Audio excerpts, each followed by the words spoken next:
Beneath all of it, there is a silence, a question we no longer ask. Who is there when the performance ends? In the modern world, knowledge is widespread. We are taught how to interact, how to adjust, how to manage appearances. But none of this replaces the need for inner form. Life imposes itself from both directions, from within us through emotion, impulse, memory, and from outside through pressure, instability, and conflict. To navigate either, we need something more than information. We need an internal structure. Character is not personality. It is not performance.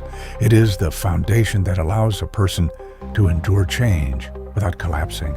It is the ability to remain coherent when the world is incoherent. It is self-authorship in the absence of certainty. Most people adapt to survive, while we have to shape ourselves to live. The modern person is overstimulated but underformed. They feel everything, know everything, and yet lack the ability to hold anything steady and make good use out of it. They believe strength is intensity, but intensity without shape collapses. Character is not about pretending to be solid, but it's about becoming solid, slowly, painfully, with effort, through confrontation, through restraint, through clarity. In the past, human beings had far less knowledge. They knew little of the universe, little of the body, little of the mind. Science was young, technology was scarce, and religion was primitive. But despite all of that, they built things that held: families, kingdoms, civilizations, structures that endured even through blood, chaos, and collapse. Not perfect, not peaceful, but strong. People had something to belong to. They moved together, fought together, suffered together. The structure held the individual. Now, the individual tries to hold the structure and fails. Today, we are more advanced. We have more facts, more speed, more tools, but we are scattered. We live in fragments, identity groups, ideologies, subcultures, divided by symbols, trends, wounds, and illusions. Unity has become suspect. To speak of oneness now feels naive, even dangerous. But without it, we are nothing more than isolated minds, trapped in a planetary prison, clever, connected, and completely alone. Progress has given us power, but without something greater to bind us, it will collapse under its own weight. It is crucial to recognize that despite possessing only rudimentary knowledge of the natural world, medicine, or theology, earlier human societies demonstrated an extraordinary ability to lead lives that were, in many respects, more cohesive and meaningful than those of the modern individual. They operated with what could be called minimal software, limited informational systems, simplistic models of the cosmos, and often rigid belief structures. Yet, paradoxically, this minimal software functioned remarkably well because it ran on a robust form of human hardware. Individuals whose characters were shaped by discipline, continuity, sacrifice, and belonging. This hardware, the psychological and existential architecture of the human being, was forged through necessity. People did not merely accumulate knowledge, they embodied orientation. They possessed an internal clarity that allowed them to withstand suffering, to act with purpose, and to integrate their existence into larger social and spiritual frameworks. In contrast, our era is defined by a surplus of software, a surplus of theories, data, ideologies, and interpretations, but an alarming deficiency in the internal systems required to make such information meaningful. We know more than any generation before us, but this knowledge floats in abstraction. It is detached from character, from ritual, from any binding internal structure. What we lack is synchronization between the mind and the self, between knowledge and being. The individual is flooded with inputs, but possesses no internal framework capable of organizing, resisting, or translating them into coherent action. Consequently, the modern condition is not merely one of confusion, it is one of existential fragmentation. We must begin by asking a fundamental question. What allowed earlier human societies, despite limited scientific knowledge and technological development, to establish such enduring and cohesive structures? While historical life was often marked by violence, hardship, and superstition, it was also characterized by a remarkable capacity for unity, stability, and deeply held belief. Communities were held together by shared rituals, moral codes, myths, and traditions that, though sometimes harsh or dogmatic, provided individuals with a clear framework for identity and action. People possessed a stronger sense of belonging, and the structures they built, families, tribes, kingdoms, and spiritual systems, gave them direction, discipline, and resilience. Their convictions, even when built upon limited information, often carried more weight than the fragmented knowledge systems we possess today. In contrast, the modern individual exists in a condition of hyperfragmentation. Contemporary society offers an abundance of data, access to diverse ideologies, and an unprecedented degree of personal freedom. Yet despite, or perhaps because of, this informational excess, many individuals find themselves rootless, indecisive, and psychologically fragile. The collapse of shared narratives has left a vacuum that is rarely filled with anything stable or lasting. Here, Friedrich Nietzsche's concept of the Übermensch becomes relevant. The Übermensch is not a historical figure, nor a cultural archetype. Rather, he represents an existential response to the collapse of traditional values. In Nietzsche's formulation, the Übermensch is one who has transcended external moralities and inherited doctrines. He does not passively receive meaning from the world. He generates meaning through his own will, clarity, and creative force. Nietzsche emphasizes that the Übermensch does not follow conventions. He constructs personal values through direct confrontation with suffering, chaos, and uncertainty. He does not retreat into nihilism, but affirms life despite its lack of inherent purpose. He integrates suffering as a formative process, not as an obstacle. Most importantly, he stands alone, not in isolation, but in self-reliance. His autonomy is not a rejection of humanity, but a step toward its transformation. The idea is to identify those ancient psychological traits: conviction, loyalty, discipline, and visionary imagination, and adapt them consciously into the modern self. This is not a spiritual quest, but a structural one.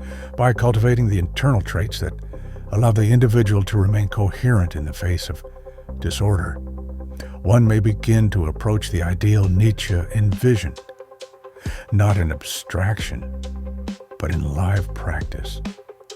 Übermensch, as envisioned by Nietzsche, is not a mystical elevation, but a practical restoration of this lost synchrony. It is the attempt to rebuild the human architecture so that it is once again capable of holding meaning. The Übermensch is one whose internal form has evolved to carry the weight of a world without guarantees, one who can receive chaos and respond not with collapse, but with creation.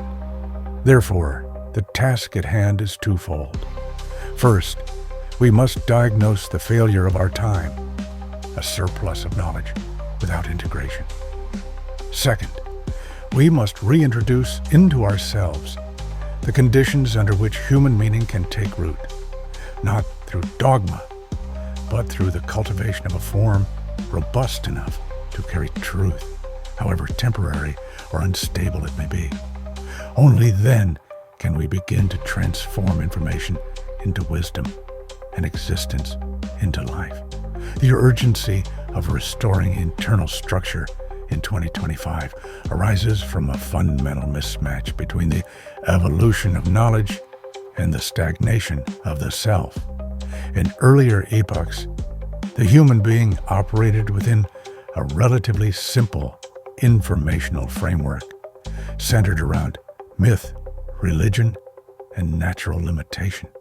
These frameworks, however primitive, aligned with the individual's capacity to process and embody meaning. The software was minimal, but the hardware, the internal mechanisms of orientation, discipline, and belief, was compatible. In contrast, the modern age has radically rewritten the software. The myths have been replaced by global information systems, endless data streams, and secular models of reality. The gods have vanished, but their structural function has not been replaced. What remains is a surplus of information, facts, theories, content, imposed upon a psychological hardware that has not been meaningfully upgraded. The result is overload, disorientation, and the slow disintegration of meaning. The modern individual, in order to endure and evolve, must become a new kind of being, one capable of holding and filtering immense complexity without collapse. This is not merely an intellectual project. It is a structural one. The Übermensch is the figure who has rebuilt the self from within, not to match the world as it was, but to survive the world as it is. In this transformation, the modern human faces three primary obstacles. The first is biological, the inherited drives shared with all living creatures. The urge for power, for expansion, for comfort, for dominance. These instincts, though natural, are often in tension with the ethical, philosophical, and existential clarity required for self-creation. The Übermensch must confront these urges directly, not with repression, but with transformation, mastering the instinct without being mastered by it. The second is systemic, the challenge of integrating what comes from the world into a coherent internal structure.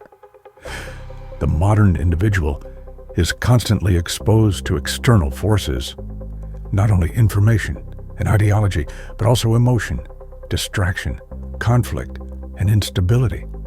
These enter through the senses, affect the body, distort the mind, and blur intention.